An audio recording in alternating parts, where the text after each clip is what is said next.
Patuakhali polytechnic ইনস্টিটিউটের শিক্ষার্থীরা ৬ দফা দাবি নিয়ে জেলা প্রশাসকের বাসভবনের সামনে সড়ক অবরোধ করে আন্দোলন করেন। পটুয়াখালী থেকে মোহাম্মদ রায়হান ইসলামের পাঠানো প্রতিবেদন। কারিগরি শিক্ষায় অবৈধভাবে ক্রাফট ইনস্ট্রাক্টর নিয়োগ ও বিভিন্ন পদে অকারিগরি কর্মকর্তা অপসারণের দাবিতে পটুয়াখালী পলিটেকনিক ইনস্টিটিউটের সাধারণ শিক্ষার্থীরা ৬ দফা দাবি আদায়ে বিগত কয়েকদিন শান্তিপূর্ণ মিছিল ও প্রতিবাদ কর্মসূচি পালন করেছেন। কর্তৃপক্ষের কোনো সমাধান না পেয়ে আজ সোমবার সকাল ১১টার দিকে জেলা প্রশাসকের বাসভবনের সামনে সড়ক অবরোধ করে আন্দোলন করে পটুয়াখালী পলিটেকনিক ইনস্টিটিউট শিক্ষার্থীরা।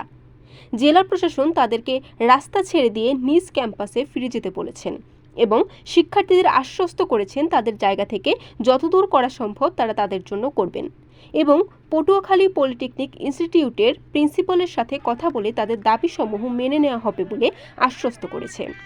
এরপর শিক্ষার্থীরা রাস্তা ছেড়ে দিয়ে ক্যাম্পাসে ফিরে যান। বরিশাল.নিউজ।